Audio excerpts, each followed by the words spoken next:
Welcome friends, स्वागत है आप लोग का क्लास में। चलिए क्लास 8 चैप्टर 8 और चैप्टर का नाम है दाब और बल का आपसी संबंध। ठीक है, विज्ञान का है आप लोग का। तो चलिए सबसे पहले दाब के बारे में जानते हैं। आपको पता होगा दाब को इंग्लिश में क्या कहेंगे? प्रेशर। यानी किसी भी चीज को अगर हम दबाते हैं तो क्या कहलाता है? प्रेशर कहलाता है। देखिए इस तरह से दब रहा है, ये क्या कर रहे हैं? दाब लगा रहे हैं। ठीक है, तो ये क्या कहता है? प्रति एकांक क्षेत्रफल पर लगने वाले बल को क्या कहते हैं? दाब कहते हैं। प्रति एकांक यानी इकाई पे लगने वाला। अब मान लीजिए इस पे हम बल लगा रहे हैं तो कुछ ना कुछ तो समय लगा होगा, है ना? तो वही चीज है, प्रति एकांक क्षेत्रफल पर लगने वाले बल को क्या कहते हैं? दाब कहते हैं। और दाब का फॉर्मूला होता है कुल लगता हुआ बल, किसमें? न्यूटन में होना चाहिए। और संपर्क क्षेत्रफल, जो संपर्क है उसका क्षेत्रफल मीटर स्क्वायर में। यानी आप मान लीजिए इस पे बल लगा रहे हैं इस तरह से, तो कुल लगता हुआ बल और ये जो इसके संपर्क में जो है इसका क्षेत्रफल, जब हम इसको भाग देंगे तो हमारा दाब निकल जाएगा, कितना हमारा दाब लगा है। ठीक है, चलिए दाब का मात्रक न्यूटन मीटर स्क्वायर है, याद रखिएगा। दाब का मात्रक क्या होता है? न्यूटन प्रति मीटर स्क्वायर। यानी इसको इस तरह से भी लिख सकते हैं एन एम स्क्वायर। ठीक है, न्यूटन प्रति मीटर स्क्वायर होता है, जिसे पास्कल भी कहा जाता है। न्यूटन मीटर स्क्वायर को ही पास्कल कहा जाता है। बहुत बढ़िया क्वेश्चन है आप लोग का, याद रखिएगा। दाब का एसआई मात्रक आपका न्यूटन मीटर स्क्वायर होता है, कहीं कहीं दे देता है दाब का एसआई मात्रक क्या होता है, तो याद रखिएगा पास्कल। ठीक है, अब बात करते हैं दैनिक जीवन में दाब के उदाहरण। तो चलिए हमारे दैनिक जीवन में दाब कहाँ काम आता है? बहुत जगह आता है। आइए किताब के अनुसार देखिए, खाना बनाने के लिए जो प्रेशर कुकर का उपयोग होता है उसमें दाब का प्रयोग है।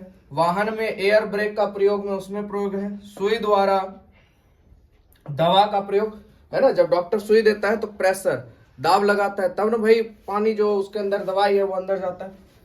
आगे बात करते हैं, दाब के व्यंजक में क्षेत्रफल हर में होता है और क्षेत्रफल बढ़ाकर दाब का मान घटाया जाता है। ठीक है, यानी कहने का मतलब दाब का जो व्यंजक होता है, क्षेत्रफल जो उसका हर में होगा, हर यानी कि नीचे होगा, और क्षेत्रफल बढ़ाकर दाब का मान क्या किया जा सकता है? घटाया जा सकता है। विपरीत अवस्था में यदि बल का मान बराबर हो, अगर बल का मान बराबर हो तो संपर्क क्षेत्र घटाने पर दाब का मान क्या हो जाएगा? बढ़ जाएगा। और कील या खूंटे के नुकीले सिरे का क्षेत्रफल इसके शीर्ष की अपेक्षा बहुत कम होती है। हम मान लीजिए, सीधा समझिएगा एग्जांपल, ये देखिए ये चौला है ना, इस पे दाब लगाइएगा तो कैसा होगा? देखिए है ना आप लोग के सामने। और मान लीजिए कोई एक पेन है, ठीक है, पेन, देखिए इसका प्रेशर, इसका क्या पड़ेगा? प्रेशर कम पड़ेगा, इसका दाब क्या पड़ेगा? कम पड़ेगा। और इसी चीज को अगर हम निडिल यानी पतली, जो यहाँ पे एग्जांपल दिया नुकीली चीज को अगर हटा दे और मोटी उससे थोड़ी बड़ी चीज दे दे, तो आप देखिएगा क्षेत्रफल देखिए कितना दाब पड़ रहा है। और देखिए यहां से अगर दाब देते हैं तो इसका मान क्या हो जाएगा? घट जाएगा। यही बात को यहाँ पे लिखा गया। ठीक है, हो गया आपका, ये समझ में आ गया। चलिए अगला पॉइंट देखते हैं। ये देखिए कहता है द्रव तथा गैसों द्वारा लगाया गया बल। अब देखिए द्रव तथा गैस तरल पदार्थ है, ये चीज आपको पता है क्योंकि दोनों तरल है। तरल का मतलब क्या होता है? जिसमें बहाव होता है उसे क्या कहते हैं? तरल कहते हैं। ठीक है, सबसे सामान्य द्रव जल है। सबसे सामान्य द्रव जल है, वायु गैसों धूलकण आदि के मिश्रण है। ठीक है, जल क्या है भैया? वायु गैसों और धूलकण आदि का मिश्रण है। तरल पदार्थों का एक सामान्य गुण होता है कि वह बहते हैं। वही चीज मैंने बताया, द्रव उच्च स्तर से निम्न स्तर की ओर बहते हैं। यानी द्रव कैसे? ऊपर से नीचे की ओर, नीचे से ऊपर तक नहीं बैठेगा, प्रेशर पे बैठेगा, है ना। किस पे बढ़ेगा? प्रेशर पे, यानी दाब लगेगा। और ऊपर से नीचे बहने में उसको कोई प्रेशर का नहीं, वो अपने आप बहाव ले लेगा। ठीक है, उसके बाद जबकि गैसों का बहाव सभी दिशा में होता है। जबकि गैस की अगर बात करें तो सभी दिशा में फैल सकते हैं।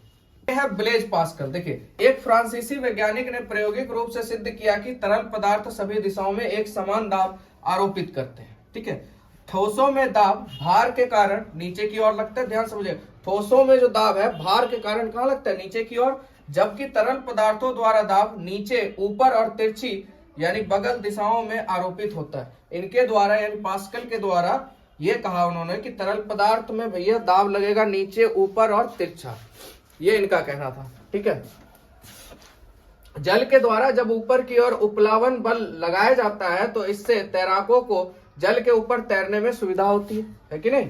और जलीय जीव भी इस बल के कारण जल में तैरते हैं। यहां से एक चीज समझ में आ गया, तैराक जो है किस बल का उपयोग करते हैं? उपलावन का। जलीय जीव भी किसका प्रयोग करते हैं? उपलावन का। ठीक है, जबकि द्रव या गैस में किसी पदार्थ को डुबोया जाता है, जब द्रव या गैस में किसी पदार्थ को डुबोया जाता है तो इसके द्वारा डूबी हुई वस्तु पर एक ऊपर की ओर थ्रस्ट यानी धक्का आरोपित किया जाता है, घटना उपलावकता कहलाती है। यानी सीधा समझिएगा, आप गिलास में पानी लीजिएगा, ठीक है, कोई भी स्टोन ले लीजिएगा या कोई सामान लीजिएगा, उसको जैसे ही डालिएगा नीचे से धक्का लगता है और वह वस्तु ऊपर जाता है, फिर धीरे धीरे नीचे आता रहता है ना। वो जो धक्का लगा ना, उसे क्या कहते हैं, उपलावकता कहते हैं। उस चीज को क्या कहते हैं, उपलावकता कहते हैं। ठीक है, समझ में आया बात आप लोग को। चलिए आगे देखते हैं अगला पॉइंट। आगे बात करते हैं द्रव से दाब। तो देखिए, द्रव सभी दिशाओं में दाब आरोपित करता है। द्रव का कोई दिशा नहीं होता, वो सब जगह अपना दाब आरोपित कर सकता है। इसकी जांच के लिए एक साधारण दाब मापी का हम प्रयोग कर सकते हैं, जिसे मैनोमीटर कहा जाता है। बहुत बढ़िया क्वेश्चन है, याद रखिएगा, और बहुत बढ़िया पॉइंट है यहाँ पे। तो द्रव को भैया किसमें मापा जाएगा, द्रव में अगर दाब हो तो दाब को, द्रव का जो दाब है उसको किसमें मापा जाएगा, मैनोमीटर में, याद रखिएगा। यानी द्रव सभी दिशाओं में दाब आरोपित करते हैं। इसकी जांच के लिए एक साधारण द्रव, यानी द्रव में दाब को मापने के लिए किसका उपयोग होता है, मैनोमीटर का। सीधा याद रखिएगा, द्रव में दाब को मापने के लिए किस यंत्र का प्रयोग होता है, मैनोमीटर। चलिए आगे बढ़ते हैं, वायुमंडलीय दाब। तो इसको समझते हैं हम लोग। तो देखिए, वायु भार में हल्की होती है, लेकिन हमारे सिर के ऊपर वायु की बड़ी मात्रा होती है, जिसके कारण से इसके द्वारा अत्यधिक दाब आरोपित किया जाता है। वायु हल्की है पर हमारे सिर के ऊपर ये बहुत ज्यादा मात्रा में पाई जाती है, ठीक है, याद रखिएगा। और हम लोग के ऊपर दाब भी आरोपित करती है। अगर दाब आरोपित नहीं करती तो भाई हर चीज तो ऊपर उड़ती हुई रहती है ना। ये वायुमंडलीय दाब के कारण भैया जो वस्तु जहां है वहीं पे अत्यधिक, इस दाब को यद्यपि हम अनुभव नहीं करते हैं, ठीक है, ये जो दाब हमारे ऊपर लग रहा है इसको हम अनुभव नहीं करते हैं। जर्मनी के वैज्ञानिक ऑटो हॉन ज्यूरिक ने वायु दाब की विशालता का प्रयोग धातुओं के कटोरे को लेकर दिखाया था। दोनों कटोरों को लेकर एक गोला बनाया गया, ठीक है, और कटोरों से वायु चूसक पंप द्वारा वायु निकाली गई। जब कटोरे को अलग करने के लिए 8 घोड़े के द्वारा दोनों कटोरे को दोनों ओर से खींचने पर ही अलग किया जा सका, ठीक है। यानी आप इसको देखिए, ये चित्र है यहाँ पे आपके डायग्राम, किताब के डायग्राम में नजर आ रहा सब, ठीक है। यहाँ पे देखिए, ये कटोरा है, इसके अंदर से क्या किया उन्होंने, वैज्ञानिक जो थे उन्होंने इसके अंदर से पंप डाल के सब हवा निकाल दी, और उसके बाद 8 घोड़े इधर 8 घोड़े इधर डाल के तब इसको क्या किया, हटाया। अगर इसमें हवा होती तो ये चीज हट नहीं पाता, क्योंकि वैक्यूम पैदा हो जाता। इस वजह से इस प्रयोग को किया किसने, हमारे ऑटो हॉन ज्यूरिक ने, ठीक है। आगे बात करते हैं, बल पूर्ण धक्का है जबकि दाब इकाई क्षेत्र पर लगने वाला बल है। अब बल क्या भाई, कहीं भी ऐसे करके ठेल दिए, कोई समय नहीं लगा। कभी कोई भारी चीज है तो मतलब धक्का दे रहे हैं तो भाई थोड़ा समय लग रहा है। पर दाब जो है ये इकाई क्षेत्र पर लगने वाला है। कहीं पर भी आप इकाई क्षेत्र पर, यानी क्षेत्रफल होगा तभी आप दाब लगा पाइएगा, ये ध्यान रखिए।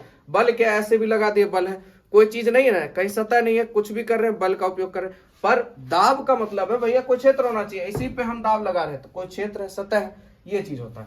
उसके बाद है, एक वायुमंडलीय दाब का मान लगभग 1 kg प्रति वर्ग सेंटीमीटर होता है। याद रखिएगा, एक वायुमंडलीय दाब का मान कितना होता है, 1 kg, लगभग 1 kg प्रति वर्ग सेंटीमीटर होता है। अगला है, पृथ्वी पर समुद्र तल वायुमंडलीय दाब का मान 100 किलो पास्कल होता है, ठीक है, ये भी इंपॉर्टेंट है, याद रखिएगा इस पॉइंट को।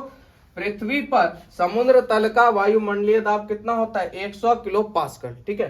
तो ये था आपका चैप्टर नंबर 8 जो कि खत्म हो गया, ठीक है।